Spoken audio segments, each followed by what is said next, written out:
Bilan du chapitre 7 sur les transformations chimiques. Alors, qu'est-ce qu'il faut savoir sur le chapitre? Je vous rappelle qu'ici, c'est tout ce qu'il faut savoir dans cette colonne, qu'ici, on détaille un petit peu ce qu'il y a là. D'accord? Là, normalement, on met les exercices et les compétences, ça ne sera pas fait pour le chapitre, puisque là, on essaiera de le faire quand on se reverra. Donc, une transformation chimique, c'est quoi? C'est le passage d'un état initial à un état final. L'état initial, c'est l'ensemble d'espèces chimiques présentes au début, la transformation, et l'état final à la fin. Quand on a dit ça, on n'a pas dit grand-chose en fait. Mais à la différence de la réaction chimique, en fait, dans la transformation chimique, il y a des espèces chimiques qui sont présentes, qui sont là, mais qui ne vont pas réagir. Ce qui réagit et ce qui est formé, ça s'appelle la réaction chimique. C'est le passage des réactifs au produit. Alors pour essayer d'illustrer qu'un exemple, si je dis que j'ai l'action d'un acide sur le calcaire, un acide, ça peut être plusieurs ions, par exemple, plusieurs espèces chimiques en réalité. Le calcaire, c'en est qu'une seule. Mais dans ce cas-là, si je veux écrire l'équation bilan, je vais mettre le calcaire, effectivement une seule espèce chimique, et les ions H plus seulement de l'acide. Donc je ne mets pas tout ce qu'il y a dans l'acide, mais seulement une partie. Donc là, j'ai bien modélisé la transformation chimique avec une équation chimique qui est décrit la réaction chimique. Qu'est-ce qu'il faut connaître d'autre? Le réactif qui disparaît en premier, une faute d'orthographe ici, c'est bien disparaît, est appelé le réactif limitant. C'est celui aussi qui est le plus vite consommé. Pour connaître le réactif limitant, il faut regarder l'équation bilan et les quantités initiales. D'accord, pour pouvoir savoir lequel c'est. Un petit exemple, je reprends la même équation que tout à l'heure, du calcaire et des ions H+. Je vois bien qu'il faut une molécule ou une seule fois du calcaire pour 2 ions H+.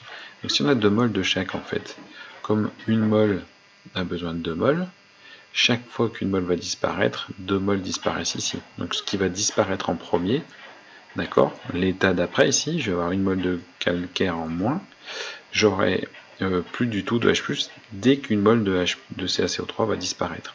Donc c'est H+, qui disparaît en premier, donc c'est le réactif limitant, parce qu'il en faut 2 fois plus, d'après l'équation bilan. Donc les quantités comptent, mais l'équation bilan aussi. Qu'est-ce qu'il faut savoir d'autre? Il faut connaître toutes les réactions qui sont décrites dans cet encadré. Elles sont décrites avec une phrase, mais je sais les réécrire. C'était ce qu'on a fait dans l'activité, vous avez dû faire dans le document 3 de l'activité 1. D'accord? Tout ce qui est écrit dans le document 3 de l'activité 1, je sais faire d'une phrase, passer d'une phrase à une équation. Qu'est-ce qu'il y a d'autre à connaître? Eh ben, je sais donc aussi qu'en chimie, synthétiser une espèce chimique, c'est possible. D'accord? Je peux faire les mêmes qui sont présentes dans la nature. Je peux synthétiser une espèce chimique naturelle. Les deux molécules sont alors identiques. D'accord? Et on ne peut plus les différencier. Donc, comment on fait pour synthétiser? En général, on prend un chauffage à reflux. Alors, quel est l'intérêt de ça? Ben, chauffer, ça permet d'aller plus vite.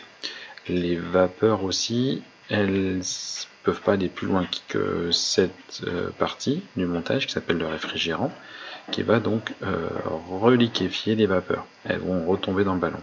C'est comme si vous mettiez une casserole d'eau sur le gaz, et si on ne met pas de couvercle, il n'y a plus d'eau. D'accord? Donc là, ça permet de maintenir tous les réactifs, ils retombent dans le ballon, donc je conserve tout. Ça va plus vite et ça conserve. Voilà l'intérêt du chauffage à reflux. Donc si on retourne bien en cours, ce que j'espère, on pourra faire une petite synthèse comme ça en chimie. Je vous avais prévu de vous faire la synthèse de l'odeur de lavande. Qu'est-ce qu'on a vu d'autre en TP? Peut-être important de le revoir rapidement. On avait vu des exemples de combustion, d'accord, et qu'à partir d'un exemple d'un exemple de transformation chimique, j'écris une équation bilan. La combustion du méthane, je vous avais dit ce qui se formait, vous avez pu réussir à écrire une équation bilan, d'accord, à partir d'une expérience ou d'une phrase qui décrit.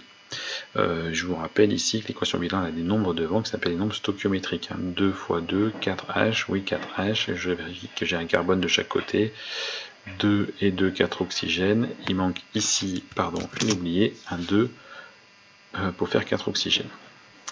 Donc voilà pour ce qu'on avait vu dans l'activité expérimentale 15 par exemple, on a vu des choses comme ça.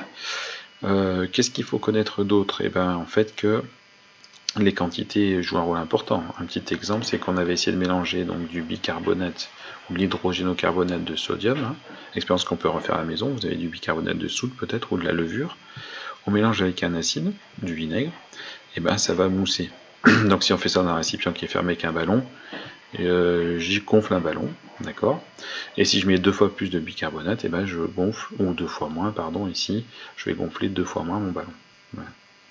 Donc ça, vous pouvez vous amuser à le faire à la maison, avec les frères et sœurs qui sont plus petits, les parents qui sont un peu curieux, pourquoi pas.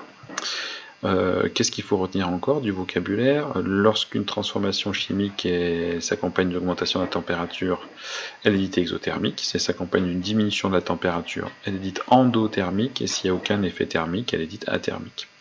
Voilà. Donc ça aussi, on l'avait vu dans le chapitre précédent où vous saviez un petit peu décrire ça. Et dernière petite chose, si je fais une synthèse, pour prouver que les espèces chimiques sont les mêmes, je peux faire une chromatographie sur couche mince. On avait déjà vu ça. D'accord, les espèces chimiques elles vont migrer, et même hauteur de migration, ça veut dire que c'est l'espèce chimique est identique. On a fait ça dans le chapitre 1. Voilà, bon courage à tous. On prend le temps donc de repasser la vidéo, de noter tout ça dans le bilan du cours, chapitre 7. Voilà, bon courage.